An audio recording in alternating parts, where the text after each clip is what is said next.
Well, good evening, everyone. I want to welcome you to the G.A.T.E.S Performance Night.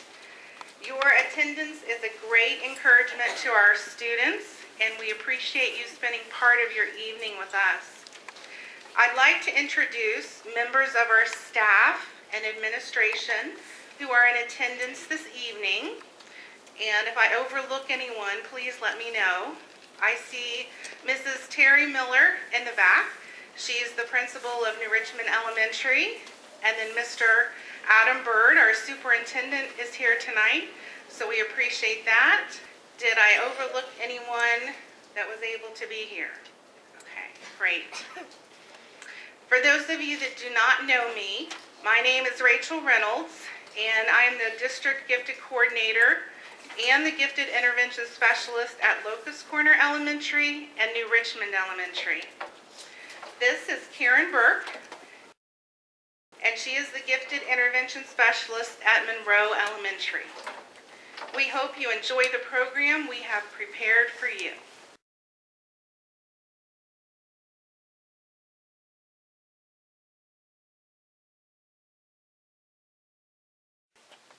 In 1839, the United States was on the verge of a civil war. The passions of the time provided plenty of fuel for a legal battle involving a ship full of Africans discovered off the coast of New York. Their fate was put into the hands of the American legal system. The 6th grade class at New Richmond Elementary now presents the Amistad case. In 1839, a U.S. naval ship seized a suspicious-looking schooner off the coast of New York. It was a Spanish ship by the name of Amistad. On board were 53 Africans and 2 Spaniards. Spaniards claimed that the Africans were slaves and had killed the entire crew. The full details of their story would not be revealed until the case was brought to court. The court is here today to hear testimony in the case of the United States versus Amistad Africans. The prosecution may now present its case. Your Honor, if it please the court, we'd like to call our first witness, Mr. Pedro Montez. Mr. Montez, please raise your right hand. Do you swear to tell the truth, the whole truth, and nothing but the truth? I do. Do you recognize the defendants? They're all slaves. I rightfully purchased them in Havana, Cuba. I had loaded them onto the Amistad and was on my way to another town in Cuba where I had intended to sell them. What happened to you and your crew during this trip? The Africans came up from the hull of the ship in the middle of the night. Somehow they had picked their locks and got loose. They found a crate full of machetes and used it to kill the entire crew. Why didn't they kill you and your mate, Jose Ruiz? They demanded that we sail west toward Africa. I tricked them by sailing north during the night.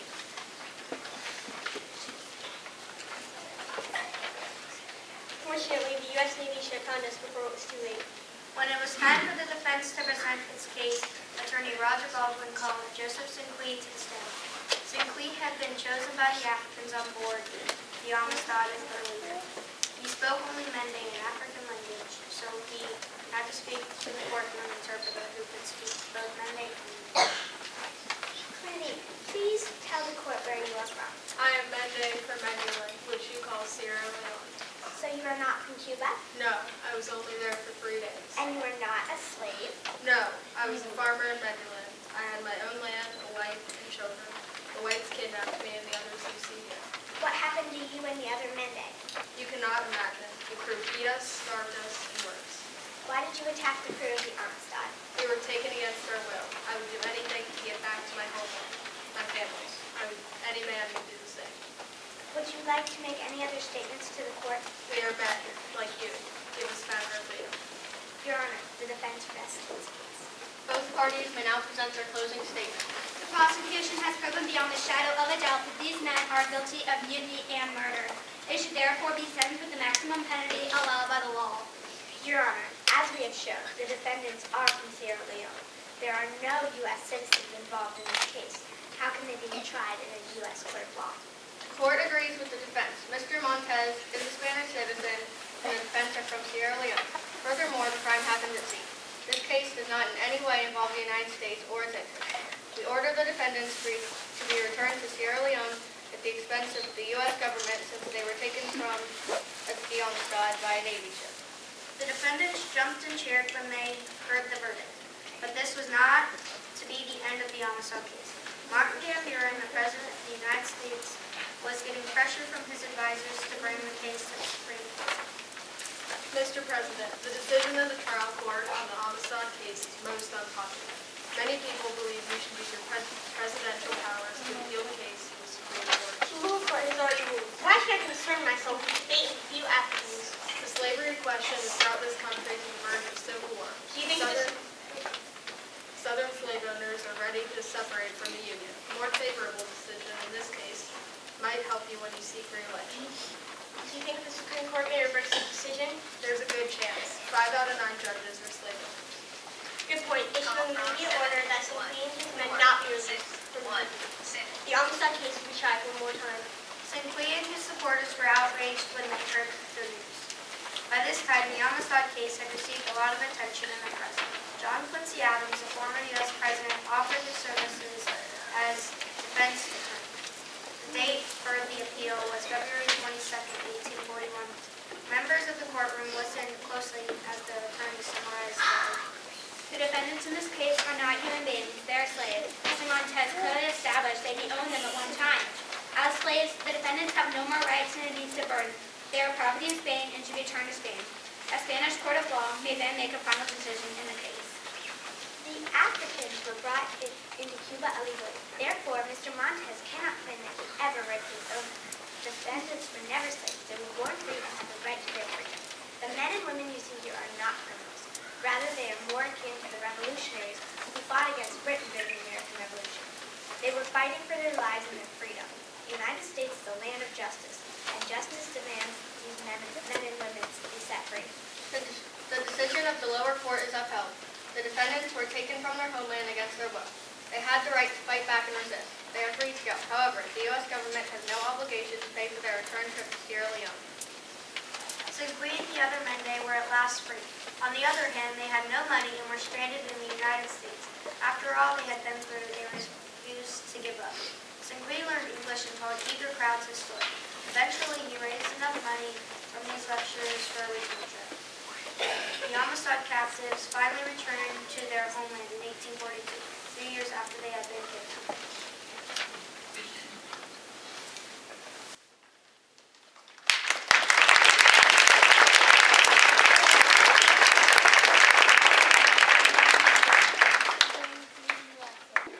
I want to make you aware of one change to your program. We had an illness from a student, and Rania Freegard, at the last moment, stepped in to fill that, so we were very pleased that she was willing to do that for us, so thank you. John Newton was a slave ship captain involved in the Atlantic slave trade. In 1748, a storm battered his vessel so severely that he prayed to God for mercy and was delivered. Only a few years later, he left seafaring altogether and began studying Christian theology. In 1772, he wrote this Christian hymn as a spiritual autobiography with deep regret for his involvement in the slave trade. Listen to this guitar solo presented by a 6th grader from Locust Corner Elementary, Amazing Grace.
next Reader's Theater script tells of the escape of William and Ellen Craft from Macon, Georgia to Philadelphia, Pennsylvania.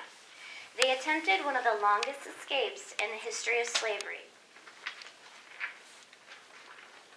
They had been slaves all their lives and decided to escape, even though they knew that fugitives in the Deep South were usually caught and whipped and often tortured to death. The 4th grade class of Monroe Elementary now presents Stealing Freedom. William and Ellen Craft lived in Macon, Georgia, in the Deep South.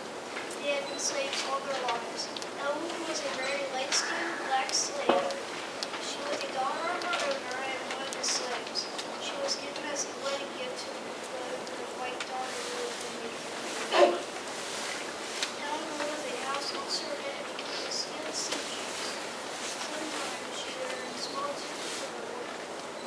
When Ellen was 18, she met William, a talented carpenter who worked in a chemical shop. Although he was a slave, William's owner allowed him to do all of his pay. He also worked small tips and other jobs. William and Ellen decided to marry. William, I love you deeply, but we must get out of this place where we have children.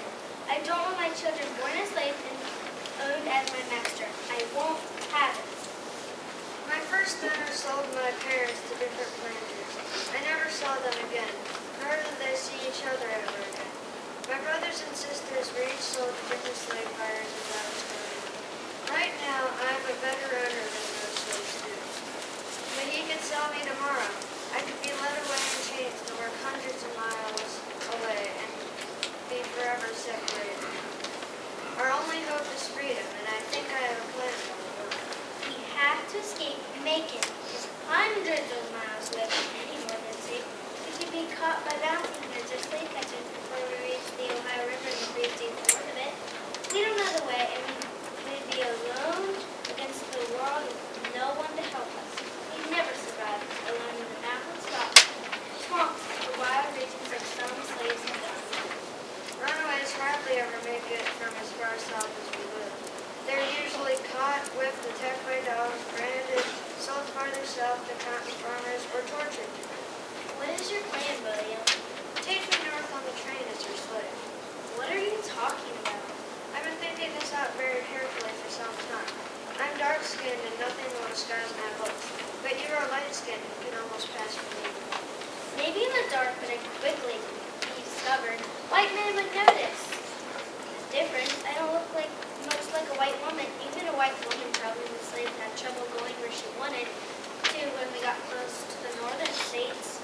True, but a white man with a slave would hardly be noticed. You would have to cut your beautiful hair to a white man's style and wear some men's clothes. Your face is too soft and lovely, so we'd have to hide us. Two things. Oh, my Crowthers had a mantis for over his face for a month. It would hide most of my face. I can't read or write though, and Crowthers have to sign their names on ships, manifests, or other documents. We aren't even allowed to learn how to write our own names, but I can talk like a white. I used to imitate other white people when I was growing up. You could have a broken arm or a serious disease and carry your right arm in a sling. Then you couldn't be expected to write. It would also give you an excuse to keep your slavery. This may work, but when we start, William, I'm not turning back. I'd rather die like a dog than be brought back and go together all the way to freedom or death. All the way to freedom or death, we will steal ourselves and our freedom. The best time to leave is at Christmas.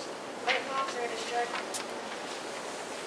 Elevating hands soon, most slaves have Christmas passes from their owners, allowing them to stay with their family for a few days. The traveled as William Johnson and his slave. The three were missed, they hoped to be safe again. They boarded a train just before Christmas and almost fell to the danger of being as the slave, William and Orion were baggage. While sitting in the corner of the car, William saw the master checking every railroad while searching. His master had become suspicious and was checking to make sure he had everyone on the train. Ellen, in the meantime, had thumbs of her own. A white man she had known for years sat down next to her in the passenger compartment. Where are you traveling, sir, at this time of year? You don't look well. I'm traveling Virginia to meet relatives. I've never been there. I have a terrible toothache. I've had it for weeks. I fell and cut my arm and hit my jaw. I haven't felt right since. I know a good doc at our next stop. Perhaps you should stop and see him. I think not. I'll see my family's doctor in Virginia when I get there. I'm going to just rest now. Suit yourself. He left to train and boarded a steamboat bound for Charlestown, South Carolina. Elvin let William eat scraps off her plate. He was feeding her because her arm was supposed to be badly injured. William was required to sit on the deck without food or water as there was no other place for slaves. You're smarter than that slave, you know. You treat him like a favorite child or a pet. These blacks need to be kept in their place. I'm not feeling well. My arm is hurt and he feeds me. That's all well and good, but you're letting that slave eat the scraps off your own plate. That's disgusting. Don't forget his place. Slaves need to be whipped good and often. I'd be glad to give him a good thrashing right now if you'd like. It would teach him a lesson. I can handle my own business and my own slaves without any interference from you. Thank you. You're making a mistake. Take my word for it. Next thing you know, he'll be running away to the north. Tell you what, I'll give you $1,000 for that slave right now. I could use one of his size to handle the horses, and you won't have to worry about him escaping. I'll teach him some. No, he's been in my family a long time. He's trusted and I need him. You're making a big mistake. I don't think so. In Charleston, Elvin was challenged by a tough court official who disliked the idea of letting slaves travel north. Elvin was threatening to work with him. Sir, you can't take that slave on the steamboat, and you don't want to. You're heading in a free slave state, and that slave is likely to just up and run away. William has been in my family a long time. I need him. I can't let you take them.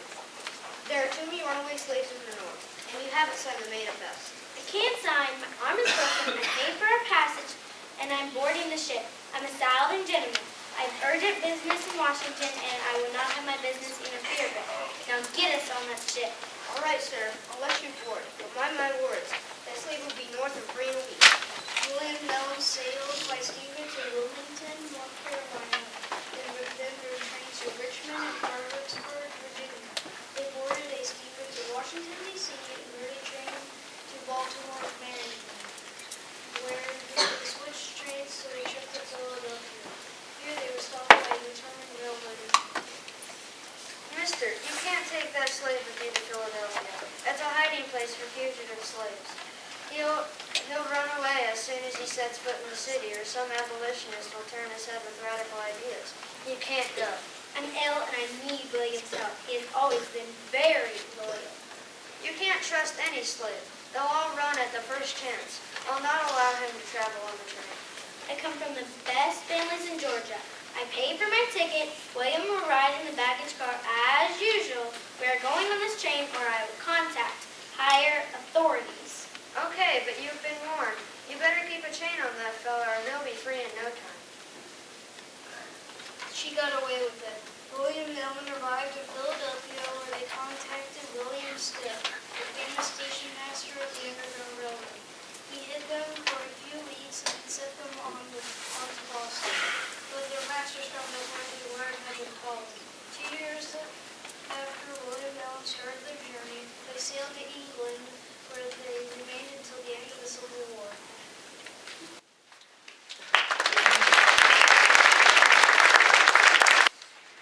Spirituals gave hope to slaves, freedmen, and those who dreamed of the day slavery would be abolished. In our visit to the National Underground Railroad Freedom Center, students were encouraged to connect this next song to the lives of John Parker and Reverend John Rankin. Mr. Parker spent many nights secretly rowing a boat across the wide expanse of the Ohio River looking for fugitives, while Reverend Rankin and his family helped move untold numbers of escaping slaves along the route to freedom. Listen to this vocal duet presented by 6th graders from Locust Corner Elementary and Monroe Elementary. Swing Low, Sweet Chariot.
greatest conductor of the Underground Railroad was a runaway slave named Harriet Tubman, known to those she helped escape as Moses.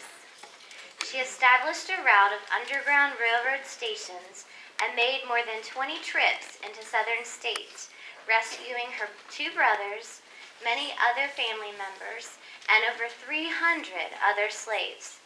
Our next Reader's Theater script recounts one of Harriet Tubman's trips to the South to free other slaves. The 5th grade class of New Richmond Elementary now presents Moses Leads Her People to Freedom. In 1849, Harriet Tubman learned that she was about to be sold, so she decided to escape while she was still in Maryland, next to the free state of Pennsylvania. She left her husband, who was unwilling to go with her, and traveled by foot mostly at night. She made contact with station masters of the Underground Railroad and guided her to Philadelphia. There she met William Stokes, a leading member of the Anti-Slavery Society, who helped her get settled. I have a job and my freedom, Mr. Stokes, but isn't that enough? My brothers and sisters, parents, and friends are still human property. There are almost 3 million of my people in slavery. I must go down south like Moses to bring my people to freedom. I understand your dedication, Harriet, but all the conductors are men. Going south is terribly dangerous. You are a fugitive. Once you cross the line, you are a slave again. The slave catchers and patrollers are brutal men. They get paid whether you are dead or alive. Nobody cared. I wasn't a man. They tied me to a mule to plow the field or put an axe in my hand. I have a pistol. I don't intend to get caught, and I won't be taken alive. I have saved a few dollars, and as soon as I have enough, I plan to go back for my family. Can you find out anything about them through your contacts in Maryland? William Stowe discovered that Harriet's sister, Mary Ann, was to be sold at an auction. Harriet traveled back to Maryland, going from one Underground Railroad station to another. She arrived in Cambridge, Maryland, armed with her pistol and a great deal of courage. She met Mary Ann's husband, John Bowley, a free black, in a barn. Harriet, I'm so happy to see you, but they already have Mary and our 3 children in slave pens. The auctioneer is going to sell them this afternoon. Wait until the auctioneer goes to lunch. Write a note saying these 4 slaves were bought by a local planter and you are to take them to him. The guards will not expect a forgery. Slaves aren't supposed to read or write. Bring them to the old farmhouse at the edge of town. They're friends. Hide there until night. The sky's overcast. How are you going to find the drinking gourd when it's warm? Come get lost. No, our father taught us that the moss was in the north side of the tree. We can feel the trees. By the time they had traveled a few miles on foot, Mary Ann's youngest child was busted, and one of the fugitive slaves was beginning to complain.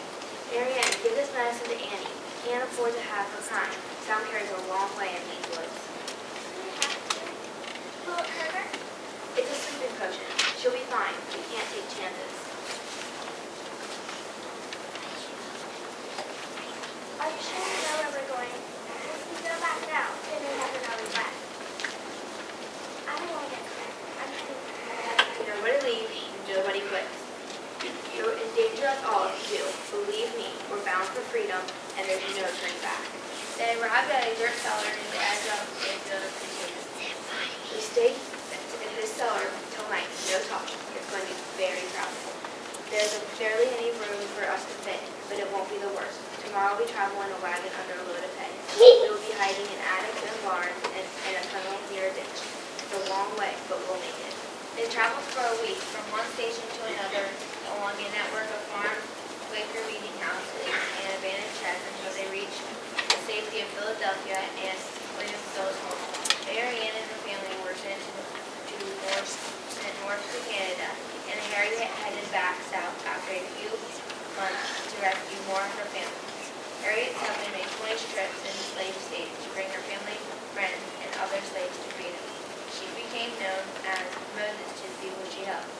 She was so feared by slave owners that they offered a $40,000 bounty for her, dead or alive.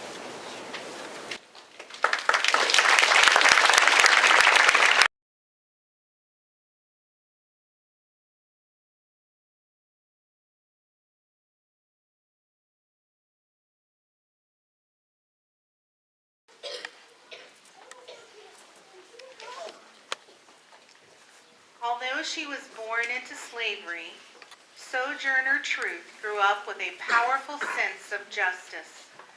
As a freed woman, Truth spoke out for women's rights at a time when women had little voice in public affairs, and women of African descent had even less power. The 6th grade class of Monroe Elementary now presents Sojourner Truth, a life devoted to justice. In 1797, Sojourner Truth was born to slavery in New York State. She was given the name Isabella Bonfrey. Now, Bonfrey is an unusual name. It comes from the Low Dutch language spoken in New York, and it means tree. Isabella's father was very tall and he stood very straight. That's why he was called Bonfrey. Isabella's mother was named Betsy. She was known by her nickname Mama Beth. When she was very young, Isabella would sit with her mother under the trees, and together they would gaze up at the stars. Remember, Isabella, whenever times get tough, just look up at the stars. The heavens are bigger than all of us. Looking at the stars reminds us that we declare to the world, even though we may not understand it. But Mama, why can't we understand it? Why must life be so hard? I don't know, child, but just remember, look at the stars when you need the strength of the heavens. The strength is always there for you. Soon Isabella would learn what her mother meant. She was about to face one of the greatest hardships in her life. Isabella's beloved mother died, and not long after, when she was just 9 years old, she was stowed away from her family. She was made to work very hard, but when she was able, Isabella would glance up at the night sky and remember her mother's words. I'm tired of being strong, Mama, but I miss you so much. I feel so alone. 2 years later, when she was 11, Isabella was sold again, this time to a prisoner. For the next 18 months, Isabella was made to work very hard. It isn't right that I should be away from my father. It isn't right that people can buy and sell other people. I'm trying so hard to be strong, but I know in my heart that this just isn't right. Isabella had a strong sense of right and wrong. Later in her life, she spoke out against injustice. Now she was just a little girl kept in slavery. Before she turned 13, Isabella was sold again, this time to a man named John Dumont. She spent many years working in his fields, milking his cow, weaving his clothes, cooking for him, and caring for his children. During those years, Isabella married Thomas, another of Mr. Dumont's slaves. In time, they had 5 children together. Even though there were moments of happiness, life as a slave was never easy. But then, in 1827, when Isabella was about 30, the state of New York passed a bill to grant freedom to slaves of Isabella's age. When Mr. Dumont refused to grant Isabella her freedom, as the law provided, she turned once again to the heavens to pray for the strength and guidance. Lord, help me be strong. Help me do the right thing. I have this baby daughter in my arms, and I can't stand to see her raised up in slavery. Then Isabella decided to do something very brave. She decided to take her infant child and just walk away from John Dumont. She walked and walked until she came upon a house owned by Mr. and Mrs. Van Wagner, two very kind people. It wasn't long, though, before Mr. John Dumont came looking for her. So, you've run away from me, Isabella. No, sir, I did not run away. I walked away by daylight. You know you must go back with me. No, I won't go back with you. Then I shall take your child. No, sir, you shall not. Now see here, I don't believe in slavery, and I've never bought or sold another human being. But rather than you take Isabella and her baby back by force, why don't I purchase her services from you? Well, that might work. Let's see. She owes me another year of work. So, if you give me $20 for Isabella and $5 for the child, then they can stay here with you. For the next 2 years, Isabella was employed by the Van Wagners. While there, she found out that one of her sons, Peter, had been stolen out of state illegally. She filed a suit in court, and she won. The first black woman to sue a white man and win. You see, Isabella had not forgotten what she had learned about right and wrong. The years passed, and Isabella continued working for justice, for abolition, and for women's rights. When she was 46 years old, she adopted the name Sojourner Truth. Sojourner Truth traveled from city to city, speaking about justice. In 1851, she attended the Women's Rights Convention in Akron, Ohio. Little did she know that on that day, she would make a speech that would be remembered even to this day? Ladies and gentlemen, order please. We are about to begin. As you know, we are here at this convention to discuss the issue of women's rights. Why is it that we live in a free land, but women are prohibited from voting?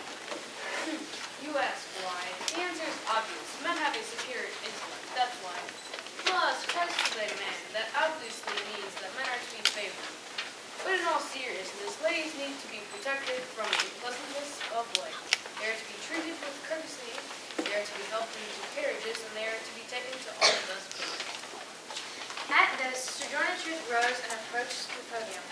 You remember, she had a very strong sense of right and wrong, and she could not bear to be silent when faced with injustice. Mrs. Gage, don't let that woman speak.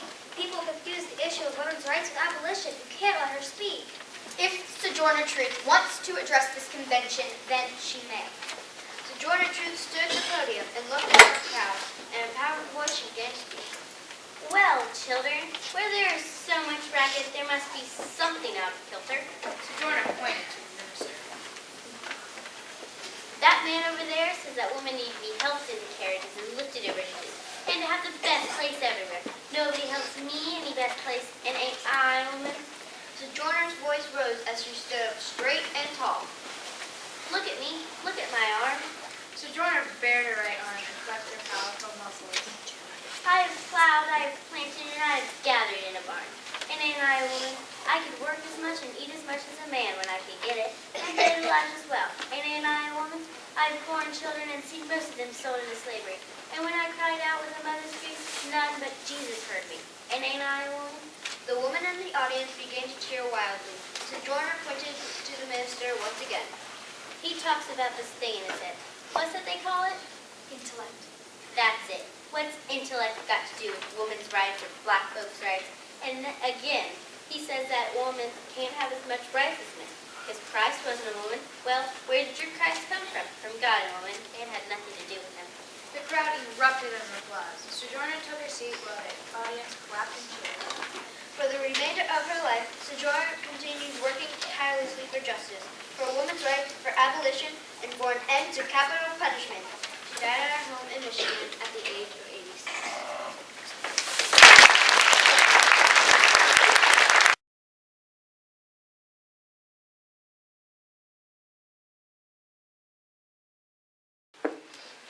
Our next song is one of the most recognizable hymns in the English-speaking language. While at the National Underground Railroad Freedom Center, the students studied the Tom Feelings mural. There were many images that represented the transatlantic slave trade. John Newton admitted that, as a slave ship captain, he was a ruthless businessman and an unfeeling observer of the Africans he traded. Listen to the words of this song that illustrate that even the most wretched can be changed through God's mercy and grace. A fifth grader at New Richmond Elementary now presents a vocal solo of Amazing Grace. Amazing grace, how sweet the sound that saved a wretch like me. I once was lost, but now am found. 'Twas blind, but now I see. For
a woman by the name of Rosa Parks refused to give up her bus seat for a white man.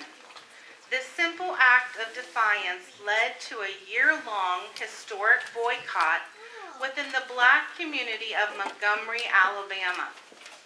When Martin Luther King Jr. joined the boycott, the civil rights movement began. The 6th grade class of Locust Corner Elementary now presents the Montgomery Bus Boycott.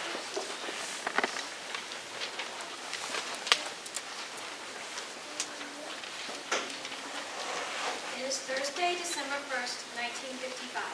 A black woman named Rosa Parks is waiting at a bus stop on Cleveland Avenue in Montgomery, Alabama. When the bus stops for her, she boards the bus and takes a seat in the back where blacks are required to sit. After several other stops, the front seats are all filled up with white people, and one white man is standing in the aisle. You back there, get up. I need those seats. Did you hear me, lady? I said get up. Are you going to move or not? No, I'm not. You must not be hearing right, lady. Everyone knows those seats go to white folks when they're needed. You know I'm not going to be able to let you get away with this. What would all my passengers think? There's a law about this now. Maybe it's time we had a law that treated people fairly. I'll let someone else worry about whether the laws are fair or not. Lady, I'm calling the police to have you arrested.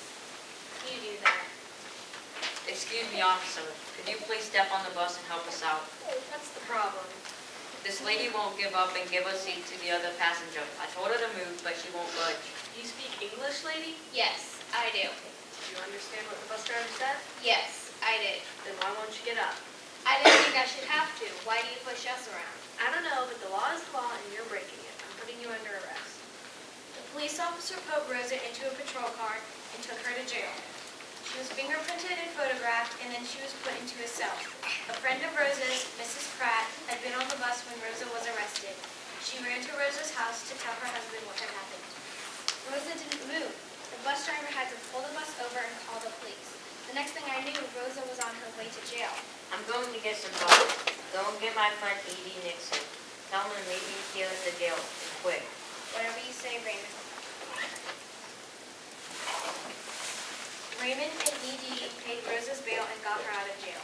When they got home, they all discussed Rosa's arrest over a cup of coffee. They didn't hurt you, did they? No, but I almost got another fine. I was so thirsty that I just drank out of the water fountain without paying at the jailhouse without paying any attention. The officer told me the fountain was for whites only. Imagine that, even in jail. It's time for change. We've been living with this injustice for too long. I think that your arrest might be a blessing in disguise, Rosa. Why do you say that? Word about your arrest is going around town like wildfire, and people are up in arms about it. This is our chance to organize the community. How? We can boycott the buses. If we have to give up our seats to white people, we shouldn't ride the buses at all. How long will the boycott last? Until they desegregate the buses. Edie, we can't change the whole world in one day. But we've got to start somewhere. Are you with me? Yes, Edie, it's time, like you said. Rosa, I'm worried about your safety. You know, a lot of folks are going to be in bike bad when they hear about this. If we all unite, we can be strong and help each other through. Later that night, Edie planned the boycott with a new minister at the Dexter Avenue Baptist Church. The new pastor's name was Martin Luther King Jr. This boycott is going to need a lot of organization. We'll need a place to come together and coordinate our efforts. I'm suggesting we use the church as a meeting place. I was hoping you could provide some leadership, Reverend King. I'm not so sure that's such a good idea. I've only been here for a year, and the people might not accept me as a leader. The situation is never going to be perfect. We all just have to rise to the occasion and do the best we can. I can see the urgency in this situation. Yes, let's use the church as our headquarters. How do you think we should handle the boycott? Volunteers have already made leaflets telling people not to ride the buses on Monday. We've also set up some carpools so that people can still get to work, and black cab drivers have agreed to give people rides for 10 cents. On Monday, December 5th, there were hardly any black people on the buses. Instead, they gathered on street corners and waited for rides from friends and cab drivers. Rosa went to court and was fined $10 for breaking the law. She refused to pay the fines. That night, there was a mass meeting to decide on a future course of action. At the meeting, Reverend King was elected leader of the movement. He gave a speech that electrified his audience. We are here because we are American citizens, and we are determined to apply our citizenship to the fullest. That's right. There comes a time when people get tired of being trampled. There comes a time, my friends, when people get tired of being subjected to humiliation and despair. Helen. We have a long road ahead of us, brothers and sisters. Our enemies will try to bring us down into the pit of hatred. You cannot have hatred in your heart and seek justice at the same time. You must meet violence with nonviolence. Show us the way. Right here in Montgomery, when the history books are written, in the future somebody will say, there lived a race of people, black people, who had the moral courage to stand up for their rights. In the meantime, we must stick together and work together if we are to win our rights as American citizens. The boycott will continue, for what we are doing is right. What we are doing is just. God bless you, Brother King. The blacks of Montgomery were determined to stand up for their rights and to challenge white power. They continued the boycott in spite of threats and attacks by racists. On December 20th, 1956, the U.S. Supreme Court finally ordered the city of Montgomery to desegregate its buses. The boycott had lasted over a year, but it had achieved its goal. Blacks no longer had to give up their seats to white passengers. Reverend King continued to fight for justice, and growing numbers of people joined him in his struggle. Rosa Parks' simple act of defiance 1 year earlier had marked the beginning of what is now called the Civil Rights Movement.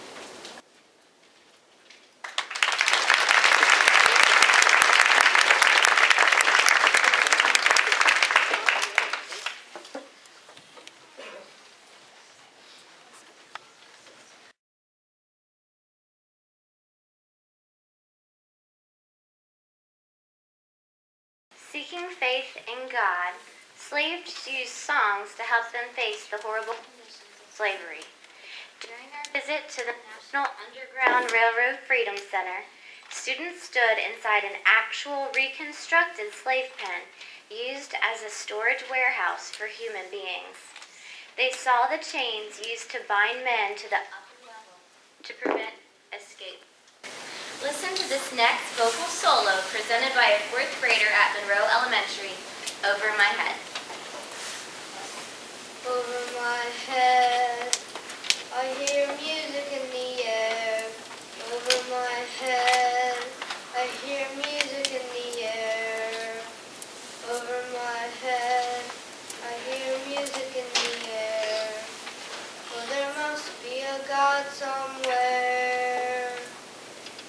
Over my head, I hear singing in the air. Over my head, I hear singing in the air. Over my head, I hear singing in the air. Oh, there must be a God somewhere. Over my head, I see trouble in the air. Over my head, I see trouble in the air. Over my head, I see trouble in the air. Oh, there must be a God somewhere. Over my head, I see glory in the air. Over my head, I see glory in the air. Over my head, I see glory in the air. Oh, there must be a God somewhere.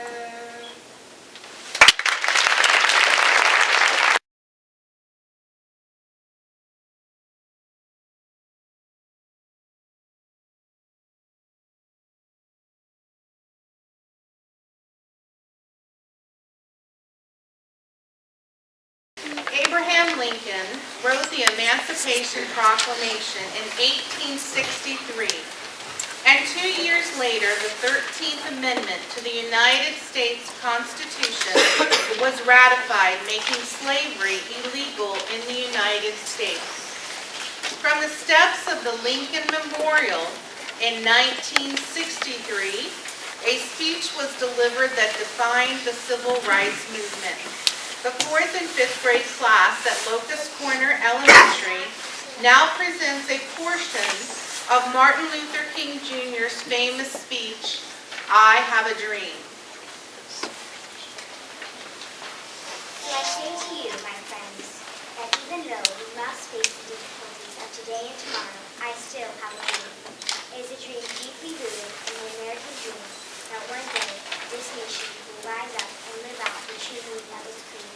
We hold these truths to be self-evident all men are created equal. I have a dream that one day out in the red hills of Georgia, sons of former slaves and sons of former slave owners will be able to sit down together at the table of brotherhood. I have a dream that one day, even the state of Mississippi, a state sweltering in the heat of injustice, sweltering in the heat of oppression, will be transformed into an oasis of freedom and justice. I have a dream that my 4 little children will one day live in a nation where they will not be judged by the color of their skin, but by the content of their character. I have a dream today. I have a dream that one day, down in Alabama, with its vicious racists, with its governor having his lips dripping with words of interposition and nullification, that one day, right down in Alabama, little black boys and black girls will be able to join hands with little white boys and white girls as sisters and brothers. I have a dream today. I have a dream that one day every valley shall be exalted, every hill and mountain shall be made low, the rough places shall be made plain, and the crooked places shall be made straight. And the glory of the Lord shall be revealed, and all flesh shall see it together. This is our hope. This is the faith that go back to the South. With this faith, we will be able to transform the jangling discords of our nation into a beautiful symphony of brotherhood. With this faith, we will be able to transform our nation into a beautiful symphony of brotherhood. With this faith, we will be able to work together, to pray together, to struggle together, to go to jail together, to stand up for freedom together, knowing that we will be free one day. This will be the day when all of God's children will be able to sing a new meaning. My country to thee, sweet land of liberty. Of thee I sing, where my fathers died, land of the pilgrims cried. From every mountainside let freedom ring. If America is to be a great nation, this must become true. So let freedom ring from the cautious hilltops of New Hampshire. Let freedom ring from the mighty mountains of New York. Let freedom ring from the heightening Alleghenies of Pennsylvania. Let freedom ring from the snow-capped Rockies of Colorado. Let freedom ring from the curvaceous slopes of California. But not only that, let freedom ring from the Stone Mountain of Georgia. Let freedom ring from Lookout Mountain of Tennessee. Let freedom ring from every hill and molehill of Mississippi. From every mountainside let freedom ring. When we allow freedom to ring, when we let it ring from every village and hamlet, from every state and city, we will be able to speed up that day when all of God's children, Black men and white men, Jews and Gentiles, Catholics and Protestants, we will be able to join hands and sing in the words of the old Hebrew tradition. Free at last, free at last, thank God Almighty, we are free at last.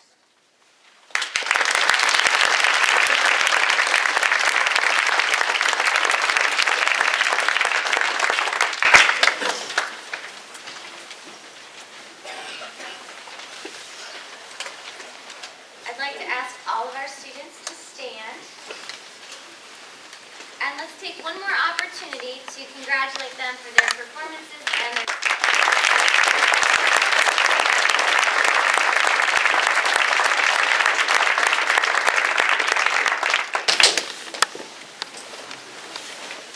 Feel free to visit the tables in the back of the room for light refreshments and browse the research slides and the displays that are in the back of the room.